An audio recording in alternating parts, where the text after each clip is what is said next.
The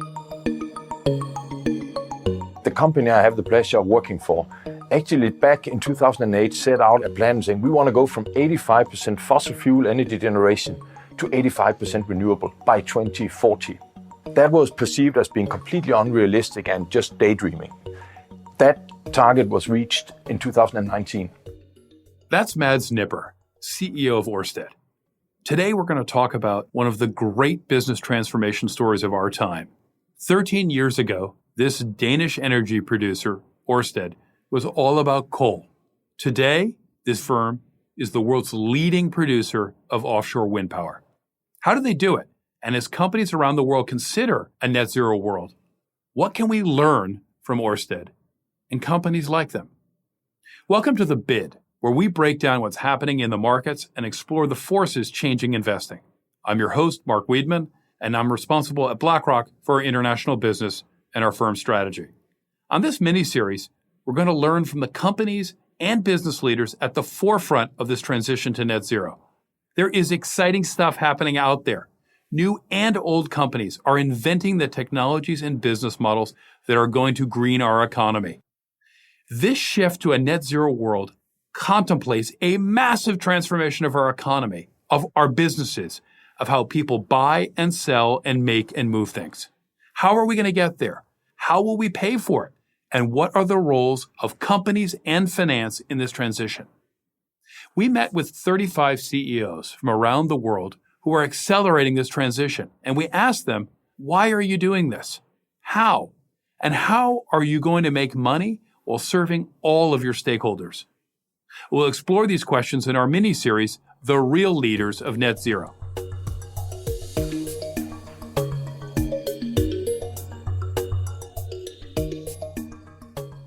Joining me in our first episode is Mads Nipper of Orsted. What's Orsted? Well, the old name was Dong Energy. Yes, really, Dong. It's an abbreviation for Danish oil and natural gas. And Dong accounted for a third of Denmark's national carbon emissions. But in 2008, they decided to go green. Today, they're Orsted. They've reduced their carbon emissions by 86%, and they're on track to be the first major energy company in the world that's carbon neutral by 2025. Mads Nipper, welcome. Thank you very much, Mark. Mads, let's start with Orsted. Orsted went in about a decade from being a coal burner to being an almost all renewables firm. Why? How? At the time, it was about having foresight as to, is our fundamental business model sustainable or not? And the then leadership said, you know what, already then, sort of 13 years ago, it was very clear that it's not going to be fundamentally sustainable for the world to continue to burn fossil fuels. And then at the same time, I'll say that the fossil fuel business was not a fantastic business, which helped the decision, but fundamentally it was about the clarity of whether our business model is future-proof and is fundamentally sustainable or not. And the conclusion was, it is not. And that gave sort of birth to the vision of turning it around. So no longer an 85 or 90% fossil fuels and a little bit renewable, but the other way around. And at the time, the vision was set out, we will make that transformation to 85% renewables by 2040, which seems completely unambitious today. But back then, it was actually looked at as being almost naively optimistic, which I think gives a lot of food for thought. How did the transformation actually happen? So the journey starts with basically a very carbon-intensive energy producer. How did the company actually make the transition both in exiting and entering? Well, at the time, it was possible to sell those assets at reasonably good prices. So the oil and gas assets, or by far the majority of them, were actually sold off. And at the same time, a specific plan to phase out coal and either close down or in some cases on the combined heat and power plants to replace that with sustainable and certified biomass, which is obviously a lot more sustainable than burning coal. And that transition plan was made from the beginning of saying we need to sell off the fossil fuels. We need to redeploy our capital from oil and gas into renewables. And at the time, we picked offshore wind as the major bet. And at the same time, made the transformation of our combined heat and power plants. So today, what's the energy mix at Orsted? Well, the energy mix is that by far the majority of what we do is offshore wind. We also have a sizable onshore wind business now. We acquired that back in 2018. We've scaled that quite aggressively. By far the majority of what we do is wind power. Then we are scaling up solar power quite aggressively as well. And then we have sustainable biomass as almost the remainder. We still burn some coal, and that is because we have not been able to reach agreement for our last combined heat and power plant, but that will decommission in 2023. And that means that by the time we will be carbon neutral in our generation. But we still have approximately 10% of our generation being from coal and gas, which we will phase out. What happens when the wind stops blowing? So last summer, winds were low in the North Sea. It was a little cloudy. And electricity prices, there were other factors involved as well, but electricity prices in Northern Europe surged, and it actually hurt your earnings. Are renewables unreliable? No, they are not unreliable. They certainly have a higher degree of intermittency than if you burn something. I will say that the key reason for the energy crunch that especially Europe has been facing has actually been shortage of gas and a really cold winter, and then low rainfall. So hydropower was also hit quite a bit. So it was really not primarily the wind speeds, but that obviously contributed to it as well. But I think the solution to this is actually to have an intelligent energy mix. So offshore wind, onshore wind, solar, and then in the future, also to have both more intelligent grids and storage solutions, which will remove any excuse for not scaling renewables to the fullest possible extent. There are solutions to ensure that the baseload will be there. You used an important word that I think is natural to you, but perhaps maybe not to our listeners. What is intermittency? Intermittency is the variability in the power supply due to when the sun shines or whether the wind blows. And that obviously means that in order to have the necessary stability in your grid so that your lights won't flash or your electric trains won't stop moving, you need to have a certain what is called base load in your electricity grid. And today, that to a large extent comes from having, whether you are in a country that has nuclear power or burning some kind of green molecule. And in our case in Denmark, I can say that that base load is provided primarily by Orsted actually, but that is through certified biomass, which is something that's like using wood that are sort of the remains of making timber that would rot anyway, which means that it is also considered fully sustainable. For now, something needs to be burned to have that base load, but in the future, with a much stronger mix between renewable technologies, but also storage solutions from things such as batteries or green hydrogen, that will mean that we actually can have a world that runs entirely in green energy. But it's not easy. But the solution is not to stay with fossil fuels. That is the only thing we have to avoid at any cost. Batteries or hydrogen? Talk about those technologies and what you imagine. We don't know, but what do you imagine will happen? I imagine that the short-term variability or intermittency in power will be bridged by batteries. Already today, there are perfectly good solutions to bridge 6 to 9 hours, for example, at night if you have a solar farm. But when we are talking about longer-term storage, so if you have prolonged periods of time where the wind doesn't blow and maybe there's too little sun, that is where we need to make green molecules.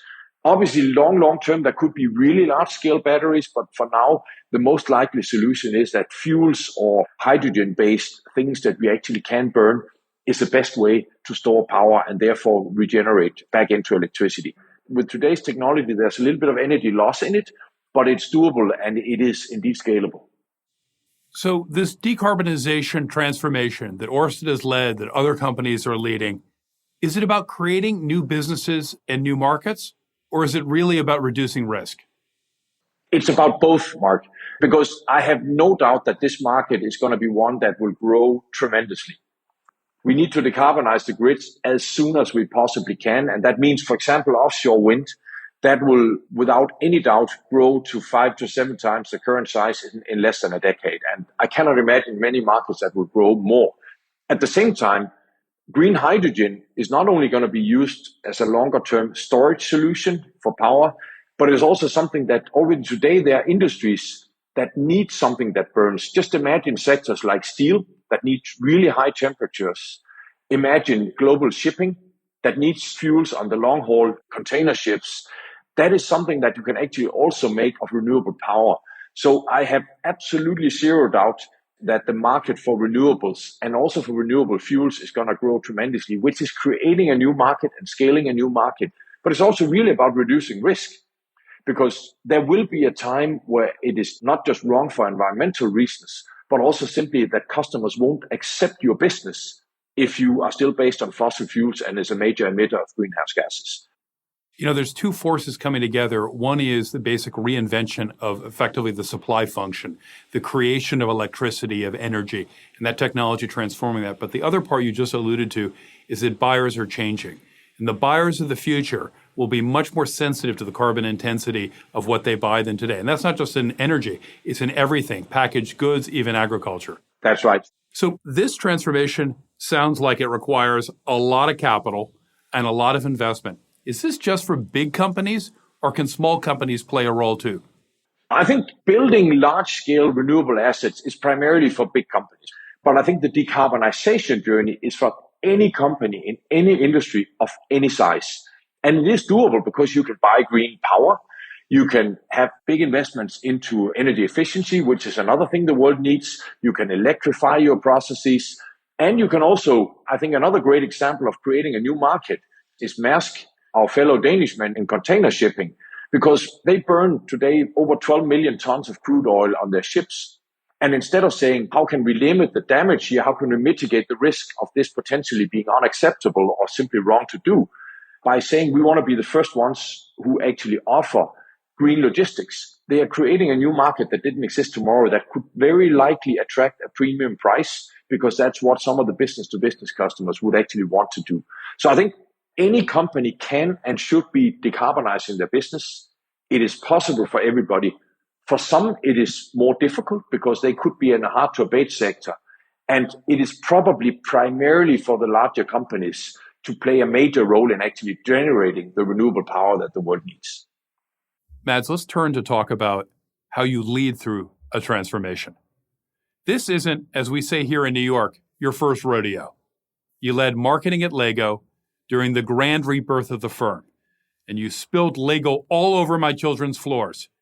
Then you turned around the firm Grundfos, a water technology player, and now you're CEO of Orsted.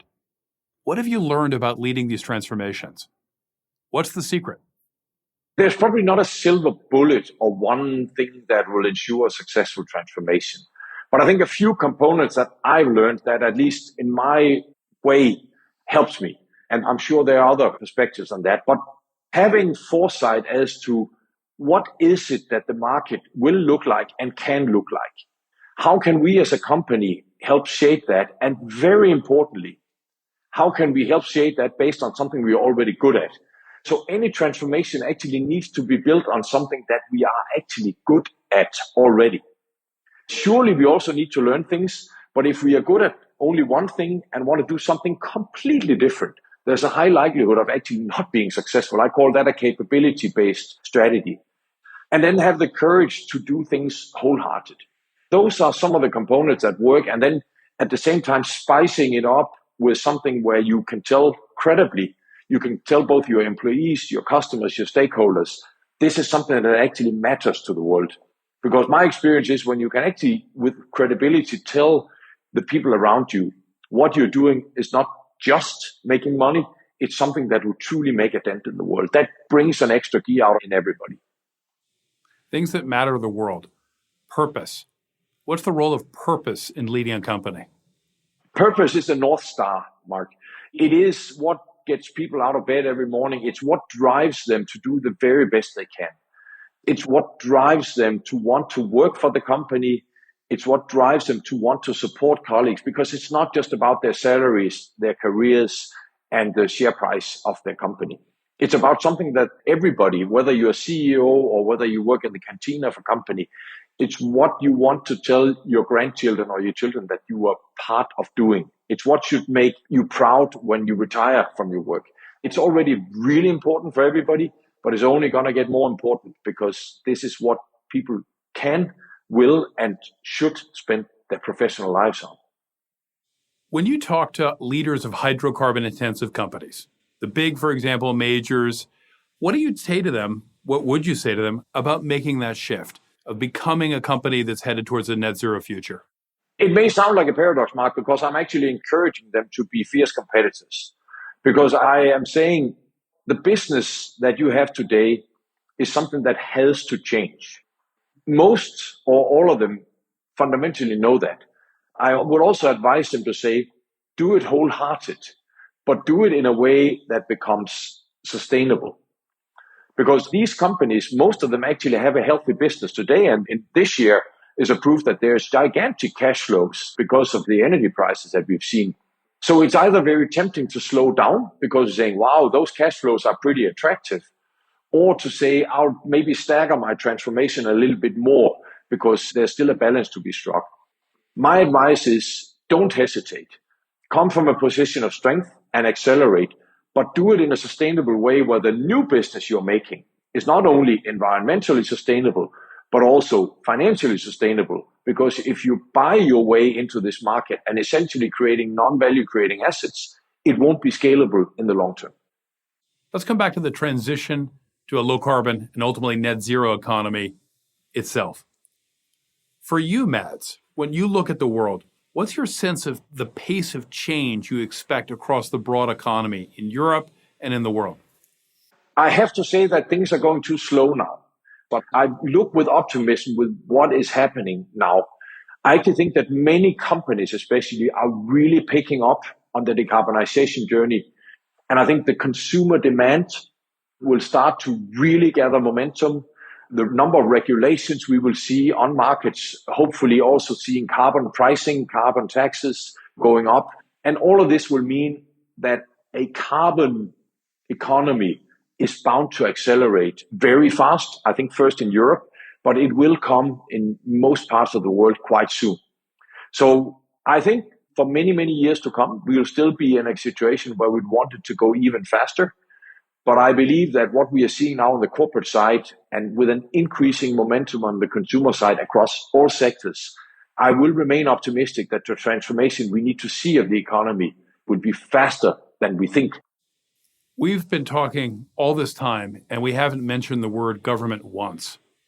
What role do you want to see government playing in accelerating this transition? What is the most important set of things that governments, US, European, others, can do to accelerate the already commercially viable transition? They should start by setting very ambitious nationally determined contributions on the decarbonization. We came some way at the recent COP26 in Glasgow, but only some of the way. We also heard for the first time ever after a COP that we were looking at phasing down fossil fuels. I had hoped for that to be phasing out. That landed with a compromise I didn't particularly like, but at least it was mentioned.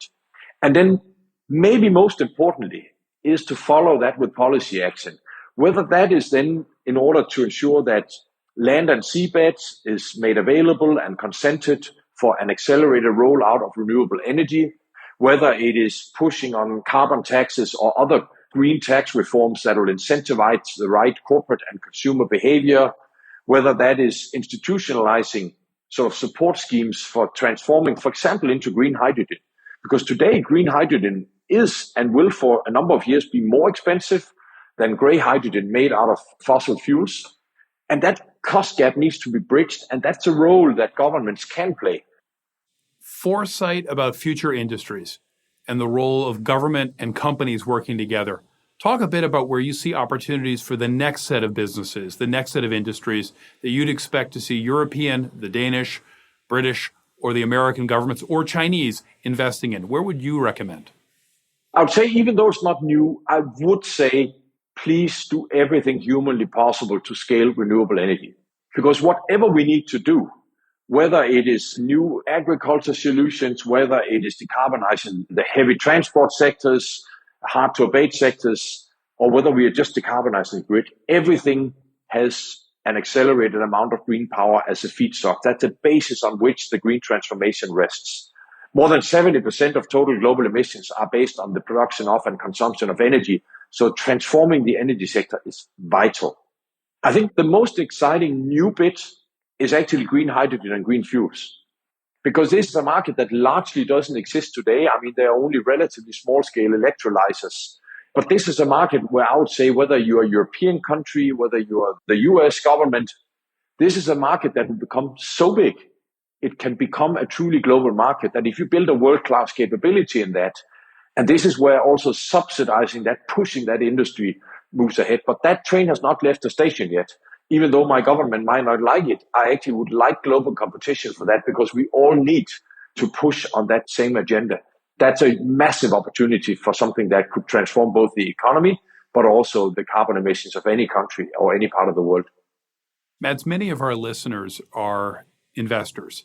They may be institutional investors, maybe just individual investors.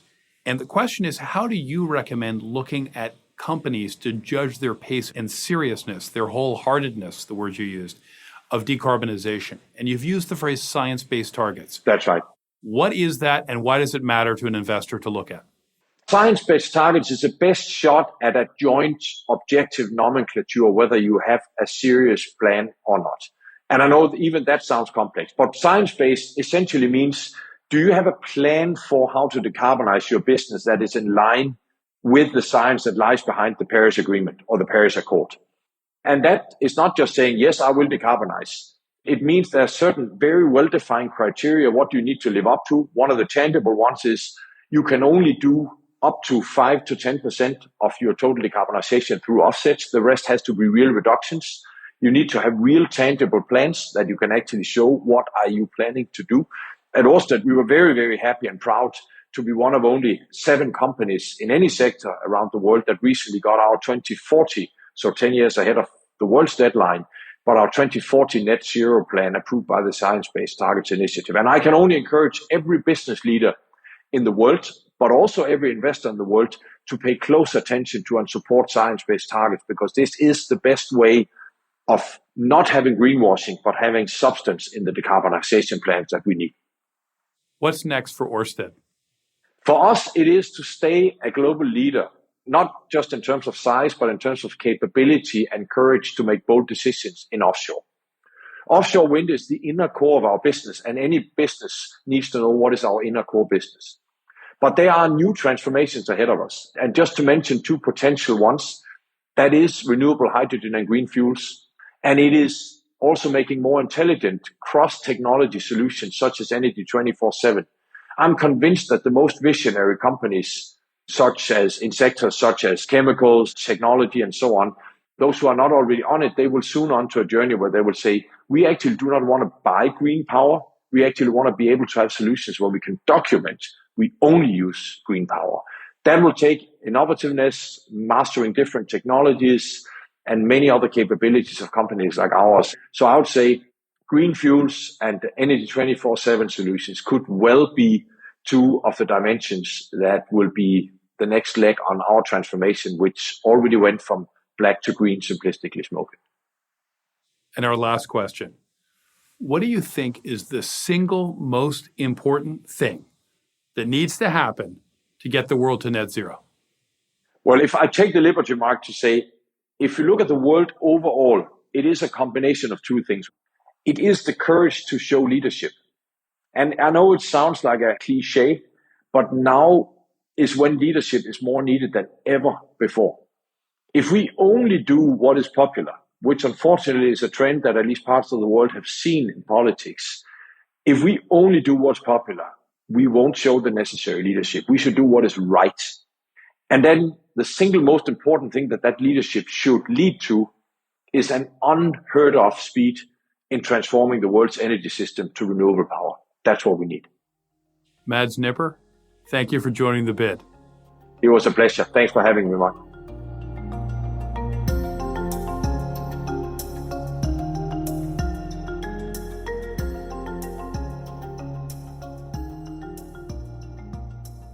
This information is for informational purposes only and is prepared by BlackRock, is not intended to be relied upon as a forecast, research, or investment advice, and is not a recommendation, offer, or solicitation to buy or sell any securities or to adopt any investment strategy.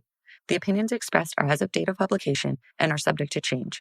The information and opinions contained in this material are derived from proprietary and non-proprietary sources deemed by BlackRock to be reliable and are not guaranteed as to accuracy or completeness. This material may contain forward-looking information that is not purely historical in nature.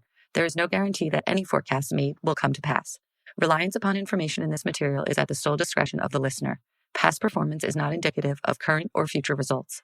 The information provided is neither tax nor legal advice, and investors should consult with their own advisors before making investment decisions. The value of investments and the income from them can go down as well as up, and you may not get back the amount invested. BlackRock does and may seek to do business with companies covered in this podcast. As a result, listeners should be aware that the firm may have a conflict of interest that could affect the objectivity of this podcast. In the US and Canada, this material is intended for public distribution. In the UK and non-European Economic Area, EEA, countries, this is issued by BlackRock Investment Management UK Limited, authorized and regulated by the Financial Conduct Authority, registered office 12 Throgmorton Avenue, London, EC2N 2DL. Telephone +44 020 7743 3000. Registered in England and Wales, number 02020394. For your protection, telephone calls are usually recorded. Please refer to the Financial Conduct Authority website for a list of authorized activities conducted by BlackRock. In the European Economic Area, EEA, this is issued by BlackRock Netherlands BV, is authorized and regulated by the Netherlands Authority for the Financial Markets. Registered office, Amstelplein 1, 1096 HA, Amsterdam. Telephone 020-549-5200. Telephone 3120-549-5200. Trade register number 1706-8311. For your protection, telephone calls are usually recorded. For investors in Switzerland, this is marketing material. In Singapore, this is issued by BlackRock Singapore Limited, company registration number 2000101443N. This advertisement or publication has not been reviewed by the Monetary Authority of Singapore. In Hong Kong, this material is issued by BlackRock Asset Management North Asia Limited and has not been reviewed by the Securities and Futures Commission of Hong Kong. In Australia, issued by BlackRock Investment Management Australia Limited ABN 13006165975 AFSL 230523 BIMAL. The material provides general information only and does not take into account your individual objectives, financial situation, needs, or circumstances. Before making any investment decision, you should assess whether the material is appropriate for you and obtain financial advice tailored to you having regard to your individual objectives, financial situation, needs, and circumstances. In Latin America, this material is for educational purposes only and does not constitute investment advice, nor an offer or solicitation to sell or a solicitation of an offer to buy any shares of any fund, nor shall any shares be offered or sold to anyone in any jurisdiction in which an offer, solicitation, purchase, or sale would be unlawful under the securities law of that jurisdiction. If any funds are mentioned or referred to in this material, it is possible that some or all of the funds may not have been registered with the securities regulator of Argentina, Brazil, Chile, Colombia, Mexico, Panama, Peru, Uruguay, or any other securities regulator in any Latin American country, and thus may not be publicly offered within any such country. The securities regulators of such countries have not confirmed the accuracy of any information contained herein. The provision of investment management and investment advisory services is a regulated activity in Mexico, thus is subject to strict rules. For more information on the investment advisory services offered by BlackRock Mexico, please refer to the Investment Services Guide available at www.blackrock.com/MX. Copyright 2021, BlackRock Incorporated. All rights reserved. BlackRock is a registered trademark of BlackRock Incorporated. All other trademarks are those of their respective owners.